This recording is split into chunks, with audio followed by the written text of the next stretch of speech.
Before this video begins, I would just like to publicly state that this is for a general audience. This can be enjoyed by children and adults alike. Children under the age of 13 can enjoy this video for the Thomas & Friends brand itself. Teens and adults can also enjoy this video for its production value and nostalgia. Thank you, Mainland Studios. There's 2, there's 4, there's 6 and 8. Shunting, rolling stock, and hauling freight. Red, green, yellow, orange, purple, brown, blue. They're the really useful crew. That's who. All with different roles to play around Tidmouth sheds and far away. Down Gordon's Hill and around some bends, we got Thomas and his friends.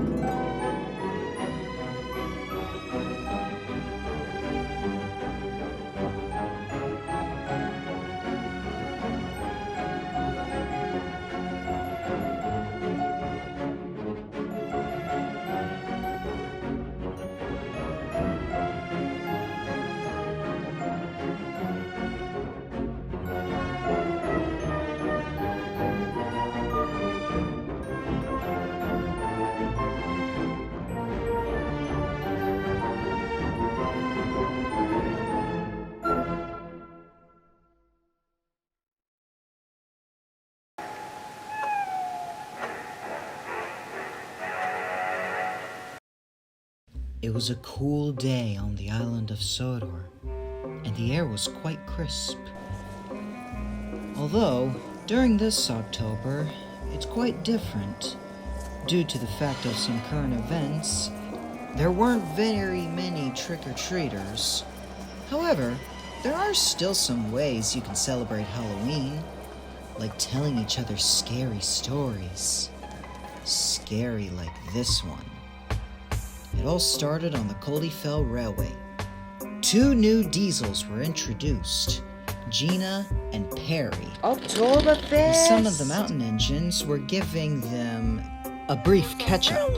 Some were arrested. Whoa, really? Yep. Recent news, they escaped. Who knows where they are now? I really don't want them to run into us again. Eric senses impending doom. All right, you two. Deep breaths. The authorities are doing a manhunt. Why don't we talk about something else to take your minds off the records of realism? Why don't we tell a story? How about a Halloween themed story? It is October after all. Good idea, Perry. And Ernest had the perfect story involving Godred. You sure it's a good idea to tell them about him? Well, if Perry and Gina are gonna stay here, they should know about them. It dates back all the way to 1895. That's it. Well, we all know this story. Way back in the days in the late 19th century, there was a #1 mountain engine known as Godred, named after King Godred of Sodor. And I guess that name got the better of him. He was a reckless rider looking at anywhere but the tracks.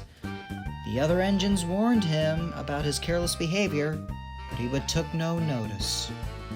But eventually, on the 9th of July, 1900, disaster struck.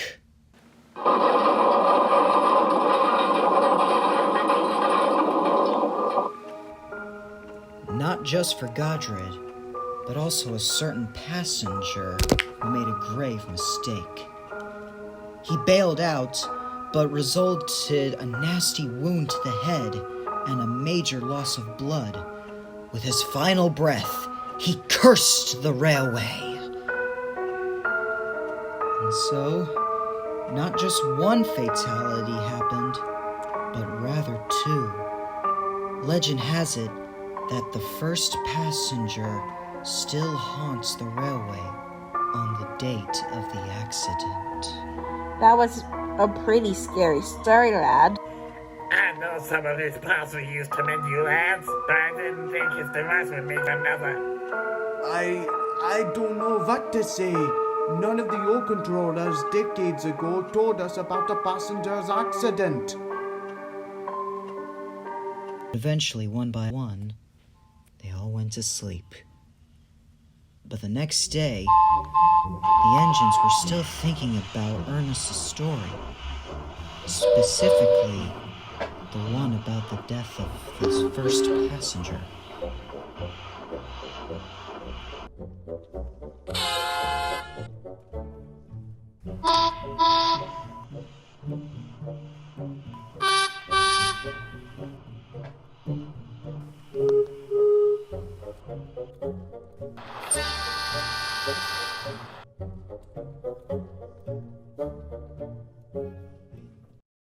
At the summit of Devil's Back, Nathan was just dropping off some supplies when someone was creeping up behind him.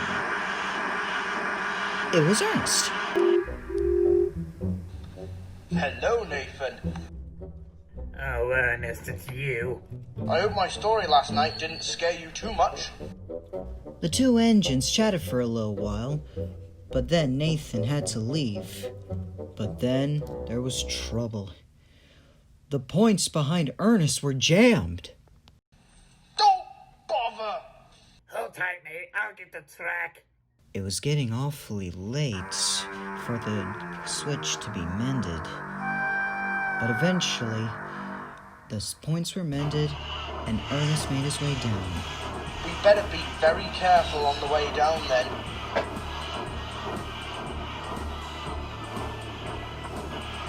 As Ernest passed Devil's Back station, something caught his eye. Oh, someone's left their jacket behind. The jacket was a dark color, and it did look pretty old. But suddenly, Ernest got distracted from a fearsome wind. But then the jacket disappeared.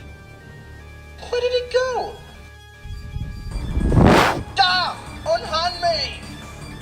In a panic, Ernest raced off as fast as he could with the jacket. But let's be honest, the top speed of a mountain engine is no more than 8 miles per hour. But anyways, the jacket's sleeves was wrapped around its funnel, as if it were alive, trying to strangle him. Then, more trouble laid ahead. Ernest lost control and derailed into an embankment. But then, the real scary part occurred.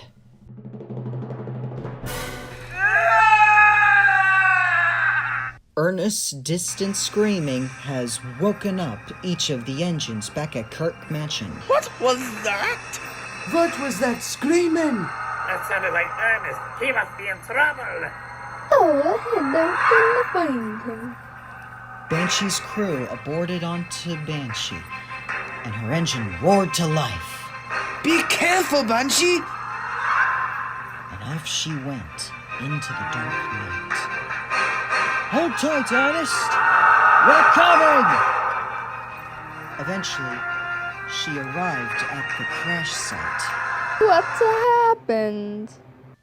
Poor Ernest was too scarred to even answer.